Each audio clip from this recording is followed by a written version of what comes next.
All right, so thank you for joining today. This is EDU. See, so this is EDU 609, which is digital tools for digital learning. Spring 2024. I think this is technically term B, if I'm not mistaken. So my name is Ryan Schaff. I'm associate professor of educational technology. Um, I've been in the School of Education since 2010, so it's coming up on 15 years. Before that, I was a elementary school teacher and a team leader. So I also taught K through 5 technology. So I've been an elementary school teacher as well. So been in K through 12 learning environments and in higher education. So I'm the author of 7 books, including the course text, which I'll talk about in a minute. I'm married. I have 2 boys. One's 16, one's 10, and 2 dogs. One is laying on my bed, so I apologize if you hear him bark. I he's right now he's sleeping, so he might bark later. Uh, so for this course, it's an asynchronous course, meaning that there's not all of my these. I'm planning on having 2 synchronous sessions. This is the first one, but they're voluntary. It means if you don't make it, it's not held against you. It's no big deal. I will record them so this way, if you want to watch them later on, you can. But the format of this course is it's asynchronous. That's the type of modality it is. It means that I'm going to provide you with weekly announcements, and they're going to come through Brightspace, but I'll also make sure to email them to you. So this way, it's gonna end up in your inbox some one way, shape, or another. So the text for this class is called "Reinventing Learning for the Always-On Generation." Here's an actual physical copy. I provided you, since there's only 2 of you, I provided you all with a digital copy. So it's free. I actually own the copyright on it. So, I don't mind giving it to you for free. I know how expensive course texts can be sometimes. So, this is one book that you don't have to spend money on. It is also it's a little bit of an older book, but the framework that we're going to use absolutely to this day still applies, and it's still very relevant. Some of the tools in it may have come and gone, but a lot of the framework and how you use it and integrate into technology is still absolutely relevant. So the syllabus, I'll go over the syllabus in a minute. Yes, Sabrina, go ahead. So where can we find the textbook? Did you post it in the class? I emailed it to you. Oh, okay. So it should be as an attachment. It's a digital file. If you can't find it in your email, email me tonight and I Mhm. can email it to you. I might be, let me see if I can let me see real at the end of this session, if you want me to, I can try and see if I can do a file transfer through Zoom, so this way you can just download it manually. Okay, perfect. No problem. But just reach out to me, I'll give it to you for free. Okay. Okay, so Brightspace. So Brightspace, I don't know if you've used Brightspace or not, but Brightspace is the online learning environment that the School of Education in Notre Dame uses. Um, Inside of it, you start off, let's see, I am sharing screen. Here's where you would start off. You would start off by logging in. I pin my classes, the ones I'm doing. You'll find your class is 60990. If you click on it, you should enter, and you'll see on the right-hand side, you'll probably see course announcements. You'll see the title. You'll probably see some metrics and stuff. You'll get a pop-up window. This right here, you can use it this way. You can absolutely interface with the session. I prefer to click on content, and then what it does is it puts it into this view where it's almost like a table of contents on the left, and on the right is all the content. Okay. So right now I released welcome, module 1 and module 2 already. So, and you can see I have a bunch of modules ready to go that'll be released throughout the weeks. So in welcome, if you click on welcome, you'll see the course description, you'll see the learning objectives, information about the honor code, a little bit about me, the welcome form, the help form, and then also the syllabus right here. The welcome form was just a quick little form, just asking you briefly just to share. And as you can see, I posted back to you both. And the help form, if you ever have any questions, you can reach out to me in the help form. Just click on start a new thread and I'll get back to you. Only ask if it's not if it's not time sensitive. It's also not information sensitive, like it's not a private matter. I wouldn't post it up here. But if you have a general question about something like a tool or a resource, by all means, you can ask. You can ask away there. And here is the syllabus. I'm going to hit the download button because it's very hard to read in preview mode.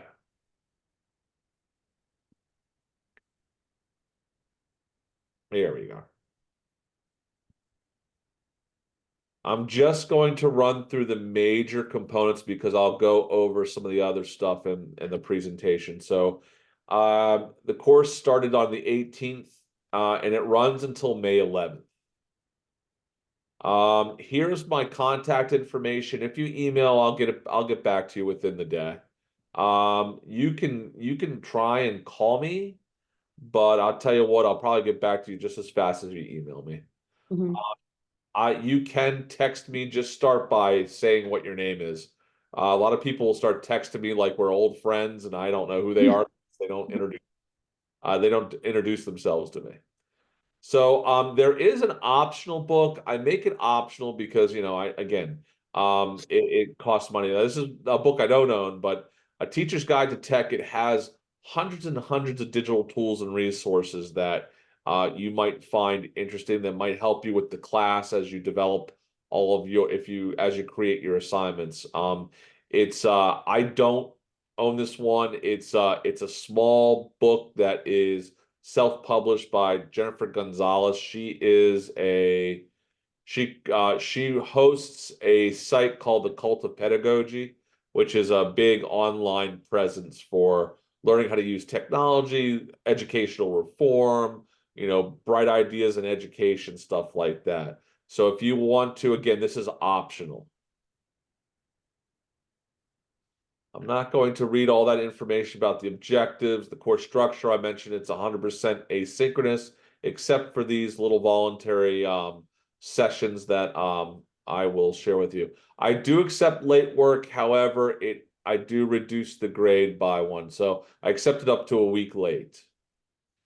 For attendance, you're like, well, how can I be absent in an online class that's asynchronous? Well, you can actually you fall off the face of the earth. A lot of people will start taking a class and then they'll just, they'll drop out for a couple days or they're like, oh, this week I'm a little too busy and stuff like that. So what are you going to do? They just fall off the face of the earth, I guess is the best way to say it. For online classes, it's really a commitment and self-discipline. You have to do the work. You have to schedule yourself time to do work. You have to schedule yourself time to actually read and keep up to date. And it doesn't take forever, but you do have to make sure you're kind of on top of it. And I think my word might be frozen. It's not moving anymore. Great. So my syllabus is frozen. Hold on. Here, let me see if I can just use the let me just use this preview. Okay. So there's 5 assignments for the course, which I'm going to go into a little bit more detail in a few minutes. But here's the GPA. This is the grade scale. It is different than, if we went to high school and stuff like that or undergrad. Just notice that 100 to 95 is an A. Below 95 is a B plus. B for 89 to 85, 84 to 77 is a C plus and a C. You don't want to get below a C. I have put into the syllabus a schedule. So I organized it by module, but each of my modules could be anywhere from a week to 2 weeks long. So the very first module, the computer science and computational thinking module, although it was a week long, I made the assignment due on May 31st. This way, because I know people are starting to join the course, they're trying to take in all the information, get the book, realize what's going on. So I give people a little bit more time at the very beginning to get acclimated to the course and to start and be finished with, and to finish assignment number 1. It also has a couple of components in it. So as you can see, module 2, I give you all the different topics. I give you the readings. Some, and this, again, there's readings outside of just the textbook. And I'll talk about what these learning attribute portfolio entries are in a minute. And as you can see, it just walks you through all the entire process, all the way until May 11th. You'll see at the very end, there's a 2-week window for the final part of the course. Okay, so that's the schedule. To make life easier, what I did was I took all the assignments and all the due dates, and I just made them into a big list. So this way you can kind of keep track of things as you're doing it. Okay, there is an honor code, which also provides a little bit of, there's information inside of Brightspace about it. It does ask to include this like little statement at the bottom of each of your assignments and tasks. Netiquette, please make sure that it does. I do have AI language in here about how to use it. The nice thing about this course is I embrace AI. In fact, the final like topic, I wanted it to be very timely. I ended up developing AI content, so this way we could start to explore different AI tools.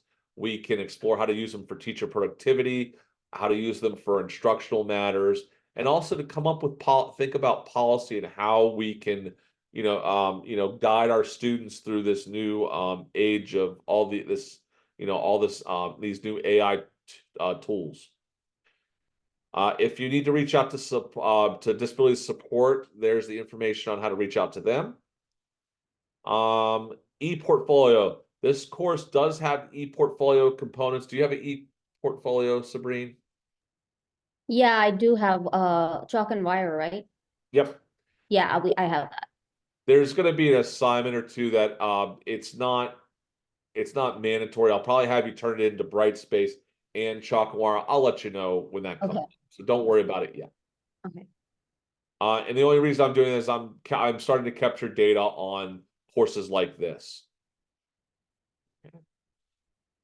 There's SOE, the communication email policy. Please make sure you're checking your Notre Dame email. Brightspace is connected to the Notre Dame email. So this way I send a message through Brightspace. It goes out to your Outlook account.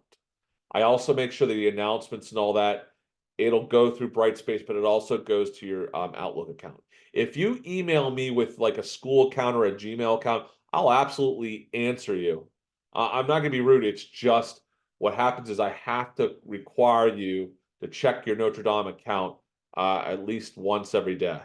The reason being is that's how all the automated emails, when things happen, that's how you'll get notified.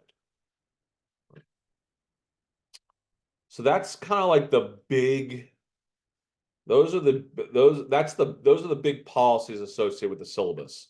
And anytime you need the syllabus, it is in Brightspace, in the welcome section. Okay. I'll talk a little bit more about Brightspace in a few minutes. Okay, so Brightspace, communication, I already mentioned. Okay, at a glance. So the course is constructed on 8 instructional modules. Each of the instructional modules has a module plan. The module plan outlines everything that you do throughout the module. So it starts with, here's the module objectives, here's what the module's about, here's a presentation aligned to the module, here's the readings to do during this session, here's the assignments or discussions that you're supposed to do, etc. And I'll take you through the Brightspace environment in a minute. There are 5 assignments which I'll go into more detail with, and I developed this course to have a lot of learner choice and agency. That means that if you're a special educator, you can absolutely cater the assignments to being a special educator to your, to what you're teaching at the moment. If you are doing something like a library media specialist, you can absolutely cater this to a library media specialist.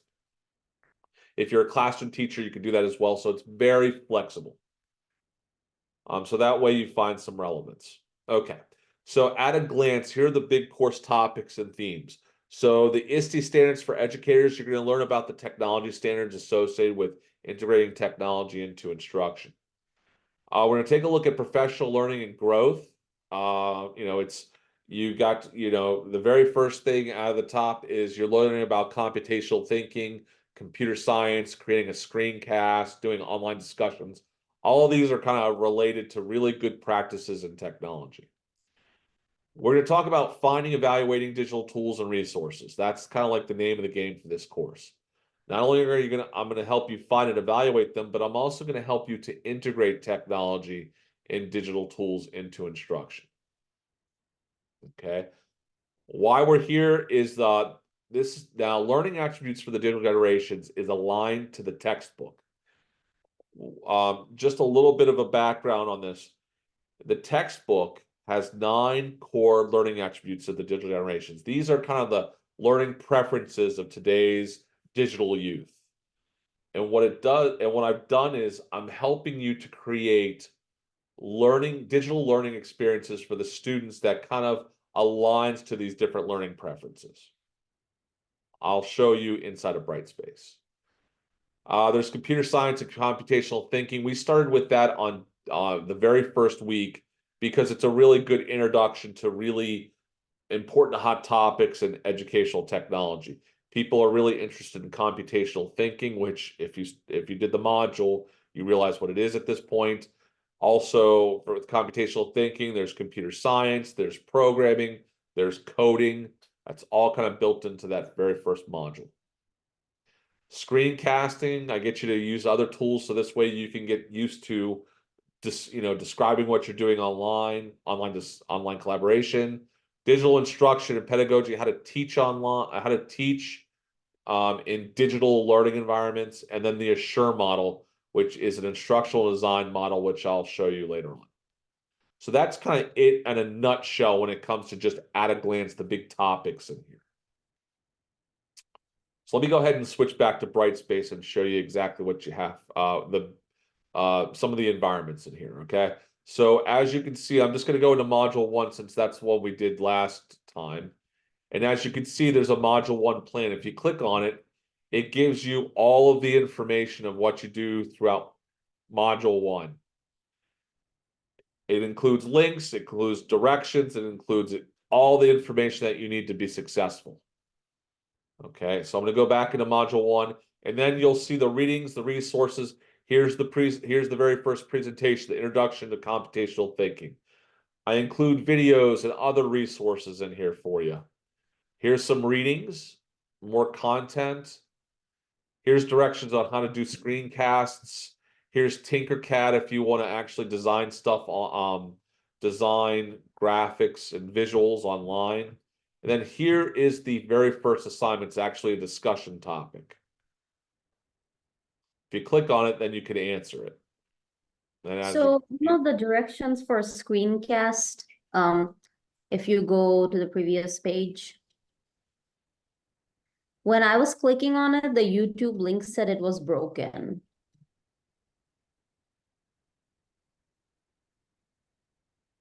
Which one? I think it was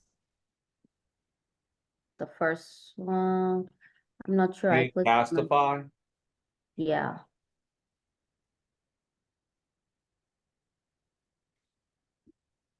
No, I don't think that was it. Let me check. This one, ScreenPal, was changed. They just rebranded. See, it says formerly Screencast-O-Matic, but you can still use it. Let me see, Loom. Check Loom real quick. Loom looks like it's working. Zoom I know works because we're using it right now. Oh, I Vivian, think it says the screencast. I was trying to see that example one, the screencasting example one. Unless I have to open in a new tab because I just clicked on it. Find the best way to learn math. it looks like it's working. Yeah, I would click on new tab. It could Okay. be, did you try it in your school? Are you in a school system? Yeah, I am. It could have not liked it if you were in the school system. Yeah. Sometimes schools don't like YouTube, Mm-hmm. but I did test these links out, I think, last semester. Mm-hmm. So far, I'm having So okay. this is what happened. Yeah, Yeah. yeah. What you'll do is just, yeah, I've seen this happen before. What you can do is just open it in a new tab. It's the link, I think it's severed, but it should still actively work. So let me go back and click on it again and show you. Screencast tutorials. It was how to screencast with Screencastify, right? Mm-hmm. Okay, let me open a new tab. So I probably should just open up a Hi new. there. Yeah, I would just click on new tab and that should work. Yeah, I did try and test these all and they look like they worked, but things go down if they let me know if something goes down. Chances are I can find it for you. It's Okay. as you can see, I have a lot of links here, but I want to give you a lot of chances and opportunities. So and also to explore new tools and stuff too. So anyway, so that's the general outline of a module. There's 8 modules. Now, if you go to module 2, you'll notice that there's a lot less. Module 2 is kind of like giving you content to really prepare you for the next items that are coming up in the course. So there's not a lot, you will watch a presentation. In fact, I think the presentation is like 40 minutes long. Sorry. All the rest of the presentations are much shorter, but I'm giving you a lot of learning process, a lot of learning theory. And if you're But getting we don't have an assignment due that in model 2. not module 2 because I wanted you to work on the first assignment. Okay. So I'm trying to give you some time to actually develop. When Mm-hmm. starting next week, I'm releasing this, which I'm going to give you since you were here tonight, I'm going to give you a quick little sneak peek. So as I mentioned before, in fact, you don't see this right now. I might as well just unfreeze it here. I'll make it visible now. So with the book, Reinventing Learning, I told you about there's 9 core learning attributes. What you're going to do is I'm going to start to release these different modules which are aligned to the different learning attributes inside the book.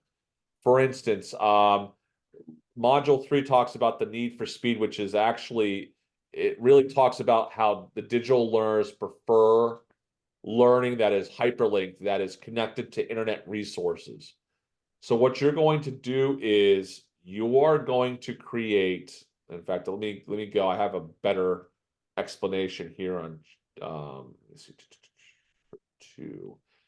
So what you're going to do is as a part of a course participant, you are going to create a digital resource, kind of plan a an activity, brainstorm an activity that you could use for that's aligned with your that's aligned with this attribute. So let's say, for instance, digital learners like to use hypertext resources. So you would brainstorm the name of an activity, because this is actually assignment 2 is the attributes of digital learners portfolio. So this portfolio is going to have 8 entries in it, and you're going to do an entry every time I pretty much release the next couple modules. And what you're going to do is you're going to name it. You're going to describe what's the context of learning. That is, what's the learning environment? What's your classroom like? If you're not in a classroom, you can make one up. That's absolutely fine. But talk about the community, talk about the learners, talk about the parents, talk about what you know. Just, kind of give us some details about what you're teaching, who you're teaching, and what you're teaching. Some things to think about, like how many students you have, how many males and females, what's the age range, How are they mentally, socially, physically? Are there any disabilities? Are there any learning differences? What's the cultural, ethnic backgrounds of your students? What's the current knowledge and prerequisites and notes about the learner attitudes? You know, do you see that your students really prefer to be, they like a lot of visuals, they like a lot of video, they like, you know, they like a lot of active learning. You know, what do you find about these things? Okay, then what you're going to do is you're going to go and find a digital tool, an app, a strategy that's aligned with using a digital, using this attribute. So what is aligned with this portfolio? So let's say, for instance, okay, I'm looking for a need for speed, which is about using digital resources to learn. Okay, so the students like to learn using internet resources, web-based resources. You might say, well, my strategy is going to be a web quest. And the learning attribute aligned to this portfolio entry would be a need for speed, that digital learners prefer learning that is hyperlinked and hyper-connected, and it, you know, gives them a vast amount of resources. And again, it's in your book, so it's, you know, it's you'll get a lot more background once you read it. Okay, you'll describe what is the artifact, provide a detailed description of the artifact, include how it would be used with learners, when it will be used with learners, etc. So what is a web quest? What's the description of the web quest that you're going to use with them? Then I ask you, what's the rationale connecting how the artifact is aligned to the specific learning attribute? How does a web quest connect to this learning attribute? And then evidence, include a link or screenshot, an image, or the artifact. So you're actually going to prepare a web quest or find a web quest that you're going to use with your students and include a link or a screenshot to the artifact that you're going to get ready. It's actually not, it's 8. There's one attribute on here that I don't have you do a resource for. So if one of our assignments, I don't get like a good grade, is there a chance to redo it? Yeah. Because what you're doing is, number one, are you talking about for this portfolio?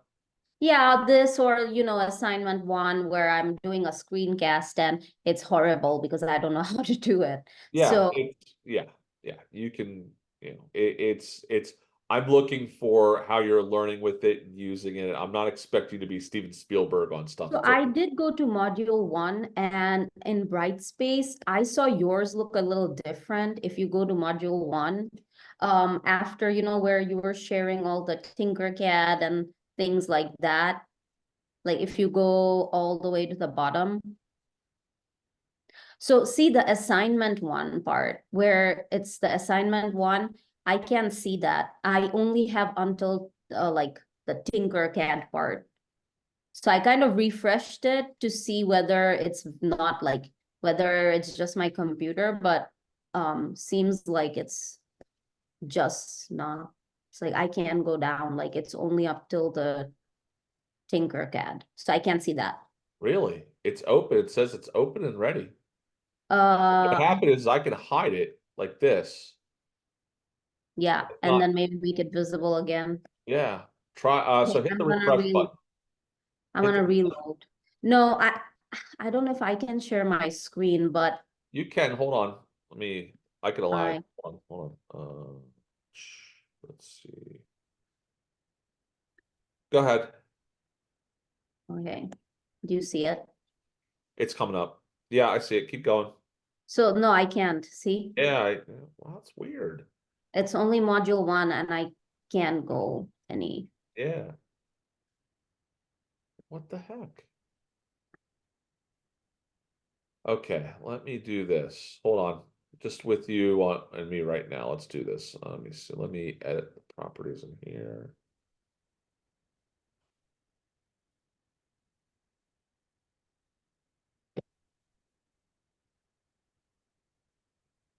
Special.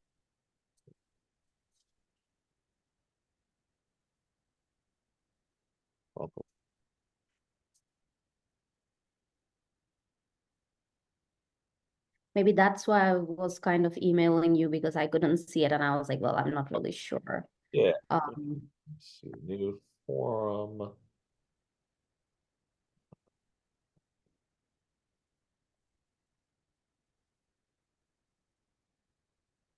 Assignment number 1, computer science.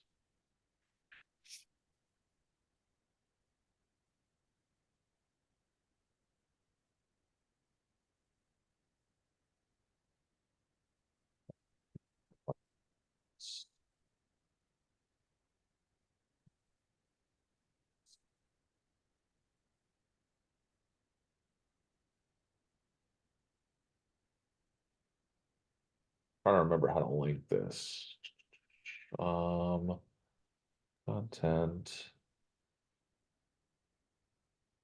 That's weird. Yeah, give me 1 sec. I know you can't see it. Let me see if I can link this. Okay. Okay.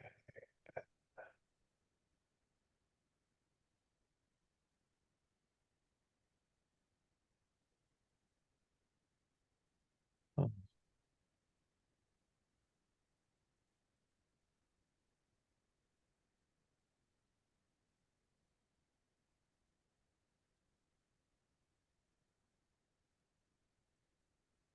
that's just it's visible, required. Users can't post anonymously. Who cares about that?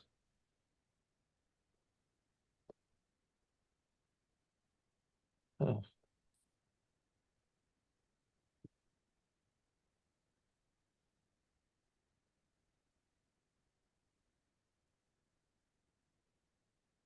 Okay, can you go back there and just hit the refresh button for module 1? Can you see it? Yeah, I can still see yours. You haven't turned it off. So go to module 1. Scroll on down. No, see, I can't go down. Hit the refresh button one more time.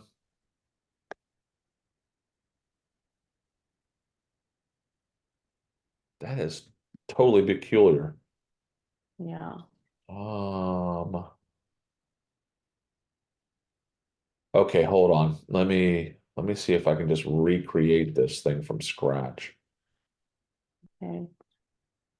because that is irritating. I had this thing built like weeks ago, ready for you to use. Okay, so module 1. Let me go to create, create new discussion. Call it assignment 1. Let's see, assignment 1.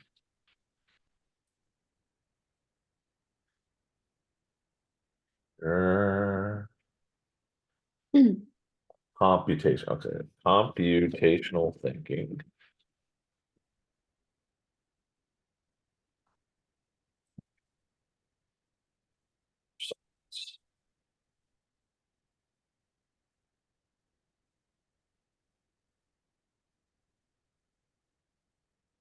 And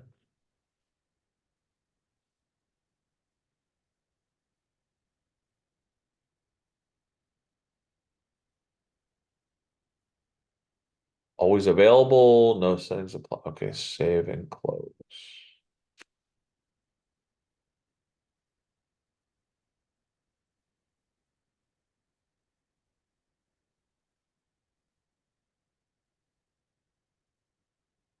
This is the one okay, hold on. Mhm. Okay, this is the one I just created right now with you. Can you hit the refresh button and see if it comes back? Yeah.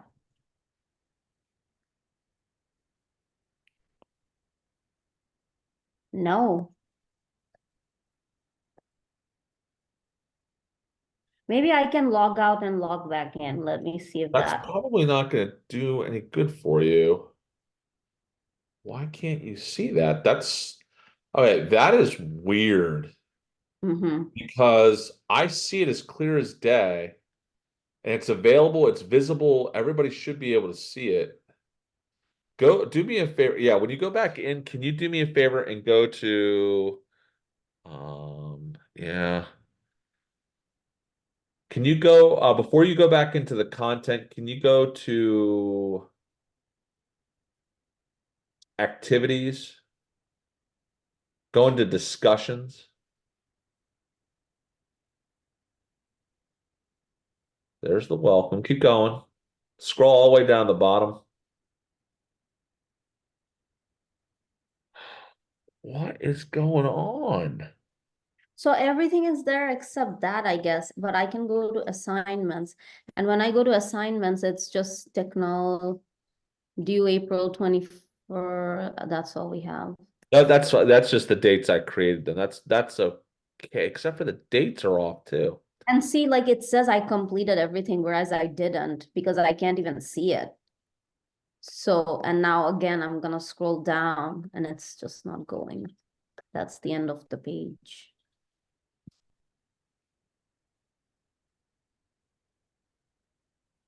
I'm in spring 2024. You're in spring 2020, term B, tools for digital learning. Oh my gosh, I don't know what's going on. Yeah. And I just created a new discussion, so it should show up. Oh my gosh, seriously. Welcome forum, help forum, and then after that comes attributes Yeah, until all the attributes. I'm glad that's showing up, but yeah. okay, this says hidden. Why is this hidden? Okay, hold on. Make visible to users. I thought I did that for everything. Okay, go back to discussion and scroll down now. You should see it now because it said it was open every Yeah, there. now I can. Yeah, but that was weird having to do that way. Okay, I'll make sure to reach out to the other student that's not here tonight and tell him. That's odd. If there's ever something Okay, that now it's here. Look in ah, content. I made it visible. Okay. It may have been that it was in it was like I made it visible on the content area. Okay. So you now have a place that you can do the work. It's fine. And this is why I provide extra time at the very beginning of the course because there's always a hiccup that happens. Yeah. So, but you do see that. Okay, so moving on to discussion, I'm sorry, to assignment two, which is all the attributes for the digital learners.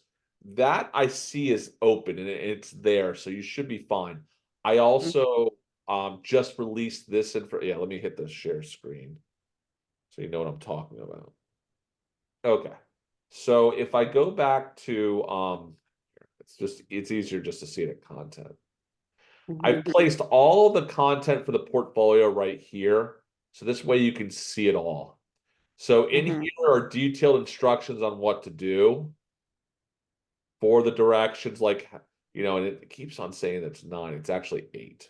And we do this for each attribute, right? Yes. Okay. It's 8 of the 9. Transfluency, I got rid of. You don't have to do transfluency. It's kind of ambiguous right now. We do a lot of work with artificial intelligence, so you should be safe. So Mhm. after you get done with all 8 of these portfolio entries, you just take everything, kind of clean it up, and you'll do one final submission.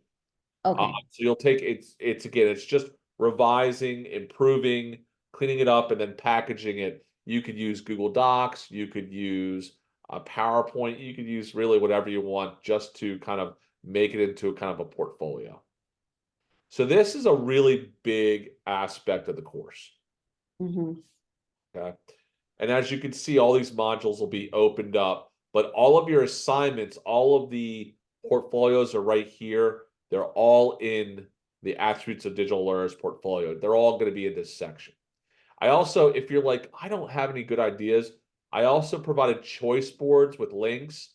This is like massive amounts of PDFs of Mhm. resources that can help you to think about um, different tools and strategies that are aligned with the different tools. See, so using Google Earth or using WebQuest or HyperDocs or creating Google Sites using Google Keep and Google Docs and digital mashups. So these are all kind of aligned, kind of give you ideas for using the attributes of digital learners. Do you have to use these? No, but this might help you. All right. Okay. You don't Yeah. you come up with your own if you'd like, as long as it's aligned to the digital attribute that you're focused on, the learning attribute that you're focused on. Okay. So that will be the big aspects of the course as we get going. Now, there is also another, let me kind of go just quickly and introduce you to some of the other assignments. So at a glance, you're going to also create this, you're going to do a technology integration plan where you're going to pick 5 tools and kind of plan how would you actually create instruction around it. It can be any 5 tools. What? It can be any 5 technology tools. Yep. Can it be something like Wixie, because we use that a lot? I love Wixie. Yep. Yeah, okay. Yep. You can use Wixie. That could be one of your tools. Absolutely. Okay. So it's really any digital tool. And it can be one that you found in class, one that you already described someplace else. Absolutely fine. You're going to find a ton of digital tools as you explore. Mm-hmm. And then what I'll do is I'll talk about 4 and 5 later on. These are about, I'm actually developing these for the course, artificial intelligence stuff. So, but Okay. that's not until much later on, of course. Okay. All right. So let me stop sharing and I'm going to stop recording right now. Again, sorry about that whole Oh, discussion. that's fine. Yeah.